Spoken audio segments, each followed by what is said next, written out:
Today, we have to break down that Purdue loss that absolutely was gut-wrenching for Gophers fans. And then we got to talk about this Jimbo Fisher, PJ Fleck comparison talk, because it is not apples to apples, folks. And finally, we got to talk about, can this Gophers team still make a bowl game? Hey, you are Locked On Golden Gophers. No matter what we're going to do here, we're just going to keep rowing. Your daily podcast on the Minnesota Golden Gophers. However it turns out, we're just going to keep rowing. Part of the Locked On Podcast Network. Your team every day. We're just going to keep rowing, and keep rowing.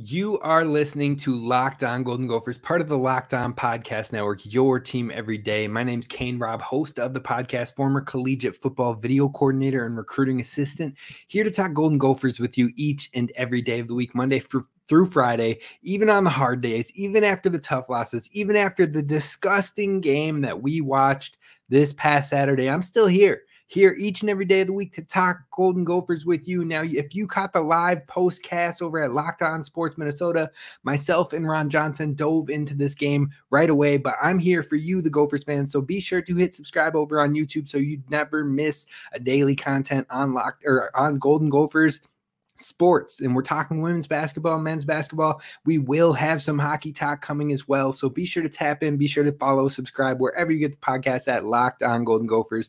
But today we have to talk about this Purdue matchup.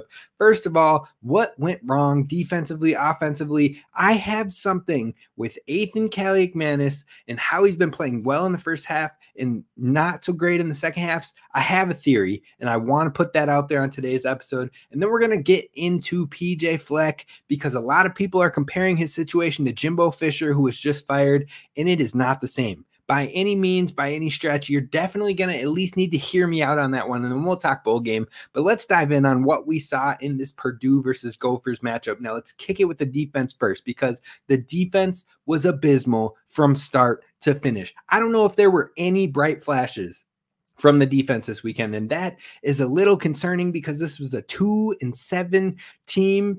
At the moment, this is a team that was struggling on a 4-game streak of just playing really bad football and having injuries that they're dealing with. They moved their backup center to left tackle. They were all over the place. But this defense could not stop anything. Injuries, of course, hurt this team, but that is not an excuse for how poorly they played this past weekend. You're talking about, you had Cody Lindenberg, who was announced as not playing in this game prior to the game. That's already a big loss for the Gophers, but it's something that they could handle and have handled for a majority of the year. Maverick Baranowski has stepped into that role and then some on most of the year, but then he gets knocked out of the game within the first 2 drives of the defense for this game. That's a huge impact, to the point where we are playing a true freshman, Matt Kingsbury, in there as our starting middle linebacker. Now, that's a lot to ask. Now, I'm not saying he hasn't gotten practice reps this year. I'm not saying he may have been ready to play that level, but it looked like the speed of the game and being in the live bullets, live reps is just a little bit different. Lots of blemishes in this game from all parts of the defense, but the Gophers defense has been attacked a lot in that linebackers and coverage, in those nickel cornerbacks. They've been attacked a lot throughout the year. There's been a lot of holes given up, and we saw it again in this Purdue matchup, but they weren't hurt as much in that passing game as what we're used to. I mean, it was like 200 some yards, which, you know what, in the end, in the long scheme of things, it's not terrible. It's not like, that was the worst pass defense we've ever had. Now, it was very bad. I'm not going to, there are a lot of times the defense should have got off the field and they didn't.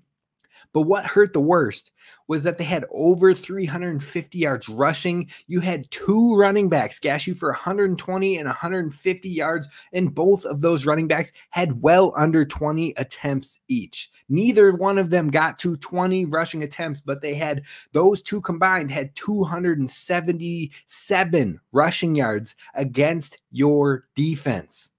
The quarterback, who has some mobility to him, he ran in Texas, like he has that capability, had 44 rushing yards on you. Those 3, the 2 running backs and the quarterback, put them over 300 yards rushing against the Gophers defense that has been good at stopping the run.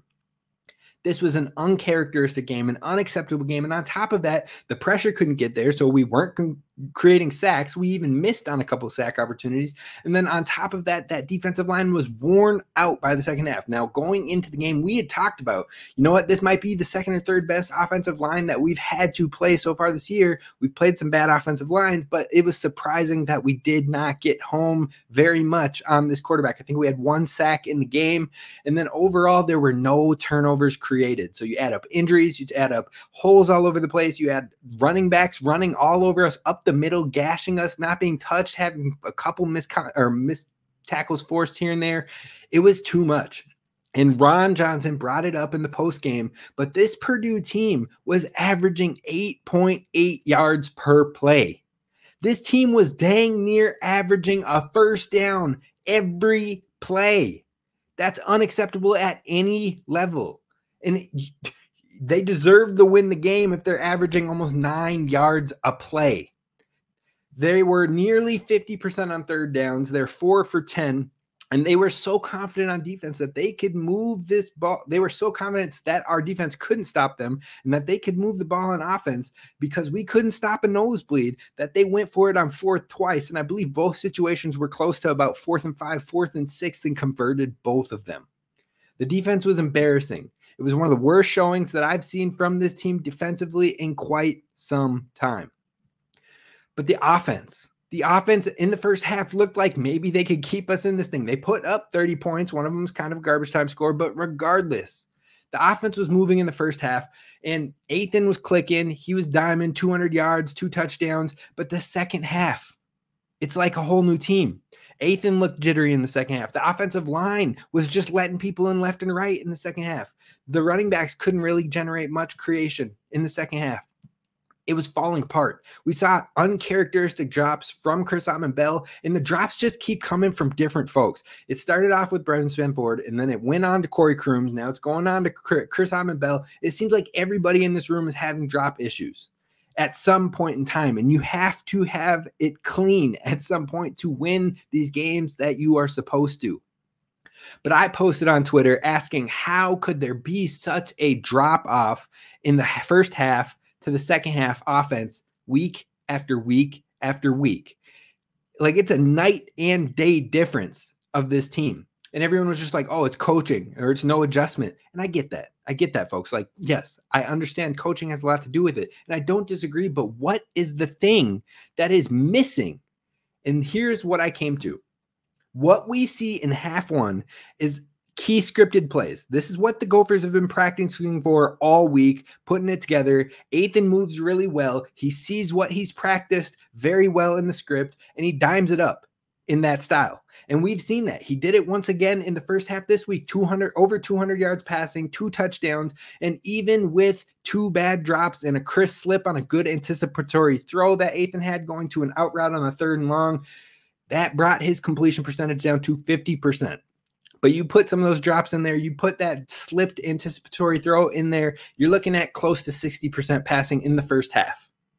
But then everything in the second half, it shook up. And here's what I've kind of come to the conclusion of. The second half, I think our coaching staff is asking Athan Kaliakmanis to be Tanner Morgan. Now, Tanner Morgan is a very read the field and adjust quarterback, understanding and looking at the line of scrimmage and making his adjustments and all that. But that is not who Athan is at this point. I'm not saying he can't get there. I'm not saying that he can't have that ability. But Tanner was a read the defense and adjust and respond, rely less on talent and more on trusting the development. Whereas Athan's strengths this year have been in the quick game, in simpler concepts, or getting on the move and creating with his athleticism and using his ability to place tight throws, otherwise making simple plays to let his playmakers create. That's what has been his strength. And the Gophers go away from that in the second half consistently, week after week. They kept bringing it up on the Big Ten broadcast. Oh, the second half for Athan is way different. It's not just for Athan. It's the entire offense. And it's because what you are asking your quarterback to do, because Athan is not Tanner. And this coaching staff needs to play to Athan's style and strengths of a full game, not just the first half, what they scripted and practiced for, because he can get those reads after he's practiced for it and after he's getting it. But when you're in that second half, where opposing team is going to try and take things away and adjust from what they saw in the first half, then play to Athan's strengths. Play a quicker game. Play a quicker style. Let him get on the run. Let him get on the move. Let him have simpler throws and make his playmakers like Daniel Jackson and Tristyn Spann-Ford create on their own. Because, yes, you want the reads to develop and get to the point where he could play to that Tanner Morgan type strength, but that's not who he is in this moment. And throwing someone into the deep end of the pool after the script has ended that week and doing it week after week after week and saying, swim, that's clearly not working. And the scripted looks aren't always going to hit in the second half because the defense will adjust from what they saw in half one. So the biggest thing that my pops, who's coached at a collegiate level, the high school level and all that, and even Ron Johnson mentioned in the postcast after this game, something they said is you don't stray away or change things just to change them. Make the defense prove that they can stop it rather than, oh, we already ran that play twice, so we can't run it again because we've put it on. No, who cares? If they can't stop a smash concept, run a smash concept like 5 times in the next 12 plays. If they can't stop an inside zone and they just really get gashed up by inside zone, keep running inside zone and rotating it in that thing and make them prove that they can stop it. Not just one time, like, oh, they stopped it. That was a negative 3-yard run. Can't run it again. No. Make them stop it 3-4 times. Then you can move away from something like that and be like, okay. And I'm not saying run it back to back to back and make them stop it. What I'm saying is keep it in the rotation and make that defense prove that they can stop that type of play, because if it's gashed them 3 times in that game, you shouldn't just say, well, we've ran it 3 times now, so we can't do it again. If they can't stop it, don't take it out of the play calling. And again, not right back to back to back. I'm not saying be predictable. What I'm saying is keep it on guard. Keep them scared of that type of play. Because if they can't stop Brevin going in a deep over or a drag route, if they can't stop Daniel Jackson 1v1 in coverage, then give them the options to create and call it more often.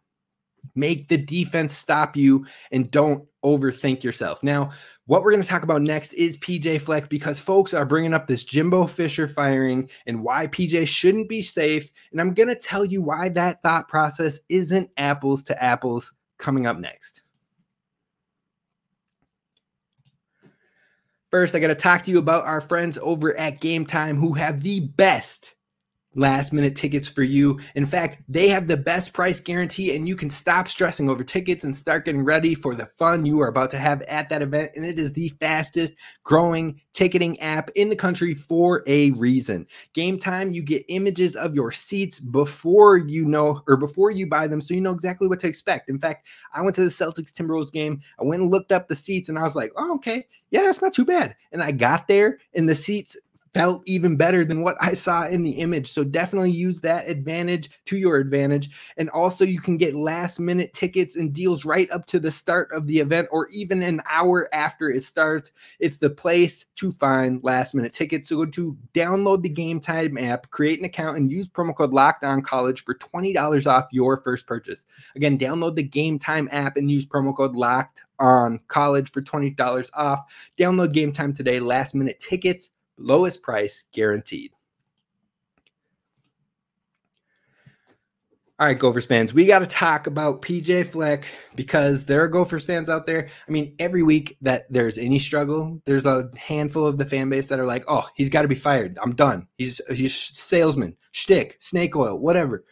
You hear it every week, but it gets louder and louder when there are more losses that start to pile up. And then you see a big coach like Jimbo Fisher, who has a national championship with Florida State, got paid big bucks to come to Texas A&M, and it just hasn't clicked. Now they've competed. They've got 8-win seasons, 9-win seasons, 7-win seasons. They've had some consistent winning between 7 and 9, but they haven't gotten to an SEC championship game. They haven't gotten to the point where they're beating their rivals over and over. They haven't gotten to the point where it feels like they can be a true contender. Now, PJ Fleck has had similarities in that case in the Big Ten and struggles with Iowa. We got that win this year, but what I'm saying is some of the big games, we haven't been able to get to the Big Ten championship. I see the similarities there, but this situation is not similar. It is not apples to apples. It is in fact apples to oranges. Yes, PJ Fleck's job is safe, and I have very little hesitation in saying that, because the investment in the community, in the program that he has in here, the investment in recruiting, the investment into the program and making it a life program, player development. We've seen more pros in a short term than we've seen in quite some time from this Gophers program, and those pros are putting out starting level caliber play. John Michael Schmitz, starting center. Jordan Howden, starting at safety. Blake Cashman's balling out with the Texans. Terrell Smith had been starting prior to his injury. Rashad Bateman has been starting and looking to get back into more progression after the injuries he's had in the last few years. You pair all of that with winning season of 11 wins, 9 wins, and 9 wins, and he's given himself some leeway. That's what I'm saying here. That said, this year that we have seen from the Gophers should have been better. Plain and simple. The Illinois, the Purdue, and the Northwestern losses should have been wins. Injuries or not, young team or not, coaching or not, growing team or not, it is a down year, but it isn't a fireable offense. And why they are so different between Jimbo and PJ Fleck is this. Because you can't compare the two situations. Texas A&M has had consistent recent success or similar success in wins prior to Jimbo. Minnesota had not. Last time Texas A&M won 9 or more games back-to-back years was 10 years prior to Jimbo, 2012, 2013. The last time Minnesota had won back-to-back 9 games or more in back-to-back seasons, over 100 years ago, 1905. The NIL is way different between these two teams. Texas A&M has had one of the largest presence in NIL in the space across the entire country and has had a ton of alumni with major donors to the program to compete at the very top of that space. Minnesota probably doesn't even have 10% of that NIL competitive type money to offer student athletes. Recruiting is way different. Texas is one of the biggest recruiting pipelines in the entire country for all schools. And on top of that, keeping players home in Texas is very different than keeping players home in Minnesota. It has much bigger impacts because Texas A&M before Jimbo was 13th in recruiting in 2017. They were 18th in recruiting in 2016. They were 11th in recruiting in 2015. Now, with Jimbo in the last 5 years, they've been 10th, 15th, 1st, 8th, and 6th. Top 10 in almost every one of those years. But Jimbo was being paid as the 4th best coach in the SEC, behind Saban, behind Smart, and behind LSU's Kelly. PJ Fleck has been being paid as the 8th highest paid coach in the Big Ten, and his salary would be like 12th in the SEC. It is not the same. The weather is different for recruiting. That plays a factor. It is very, very different. And now if Minnesota was investing as much into Coach Fleck, plus we had top 10 recruiting classes consistently on top prior to him, plus we were shelling out millions and millions to NIL from huge boosters, and it wasn't turning into wins, then I'll get it. But that's not the situation, not even in the slightest. But something does need to change. So I don't know exactly what that is. Some people might be like, oh, Coach Rossi spent his time here. That's more reactionary, in my opinion, because you do have injuries. We haven't had Cody Lindenberg almost the entire season.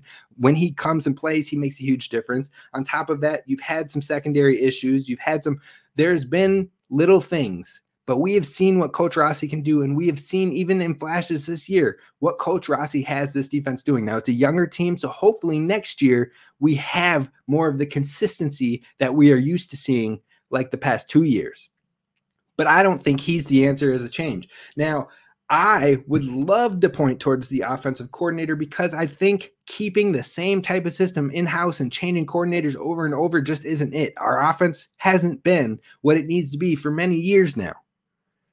And we've been bailed out by talent. We've been bailed out by having Bateman and Tyler Johnson. We've been bailed out by Mo being an all-world running back at the collegiate level. That's where things get dicey, though, is changing your offensive coordinator. You've already had a change there in the last 3 years. You've had 3 changes there in the last 3 years. So doing it again and having turnover after turnover after turnover at a key position is tough to be successful anywhere. So I don't know what that is. If they change offensive coordinators, can they go and get someone who's more modern, who's more pushed to pass the ball and then play to the strengths and have Daniel Jackson ball out and have more pass catchers that want to be involved? Kendrick O'Neal is going to be a guy. I'm telling you that now. Big Ten. He hasn't played a single snap in the Big Ten. I'm telling you, he's going to be a dude. But can we have a team that likes to throw the ball and push the ball and still maintain running, still maintain Darius Taylor running all over folks, Jordan Newman getting involved, having them included in the pass game? We've seen that be a strength for Darius Taylor. That is where my mind goes. There does need to be a change, but I'm telling you right now, it's not going to be PJ Fleck, and comparing him to Jimbo Fisher is just not apples to apples. It doesn't make sense. Now, what we're going to do to wrap this one up is we are going to talk about, can the Gophers still make a bowl game? It's going to come down to the wire, folks, and we're going to dive into that coming up next. First, I need to talk to you about our friends over at Jase Medical, because you and me, we spend a lot of time together, you and I, and we get fired up together over the wins. We get just downright upset about the losses. We talk about who starts, who sits, and I'm thankful for the connection that we have. And today I want our chat to be a little bit more personal. Now, I just learned that you can get up to a year's supply in ED medications, and you realize what that means, right? That means you can bring on extended travel, bring on the next natural disaster or supply chain issues, and you are still covered, my friend. You don't have to worry about a polar vortex or whether or not you can refill your generics. You have it all possible for you at Jase Medical. Now, you can go to jasemedical.com to receive 12-month supply of your daily medication. And remember that if you use promo code LOCKEDON at checkout, you get a discount as well. So a verified customer even said that with Jase, they are super thankful for the service because supply chain issues caused them to cut pills in half to have it. And guess what? They ordered their daily medications with Jase Medical as a year supply and an antibiotic kit, and they feel secure now. And the prices were even lower than their local pharmacy. So if you or someone you love would like to have peace of mind and having a year supply of your any daily medication, go to jasemedical.com to see if it's offered for you. And remember, use promo code LOCKEDON for $20 off your purchase. All right, Gophers fans, we got to talk about, can the Gophers still make a bowl game? It's going to come down to the wire here. Yes, it is possible, but it will not be easy. Now, the Gophers take on Ohio State this upcoming weekend, and I'm going to tell you right now, there is no chance that Minnesota is beating the #1 team in the country. I don't mean that to be a negative fan, but it ain't happening. It is not happening in any world. Our pass defense is 67th in the country. It's shown holes all over left and right, and a lot of teams have picked us apart in the passing game. Now, we are about to take on the best wide receiver in the entire country, who is literally a Heisman candidate, could finish as a Heisman finalist. And then beyond Maserati Marv, they've got Emeka Egbuka. They've got Cade Stover. They've got guys that can get it done. Carnell Tate, Noah Rogers, Brandon Innis, guys that have the talent to show out. They are super deep. They are a great passing team, and that hasn't even brought up Travion Henderson, who might be the best running back in this next draft class if he decides to leave. So it's just not happening this year. We're not competing with Ohio State, and I will happily come on this show and eat crow if it does happen.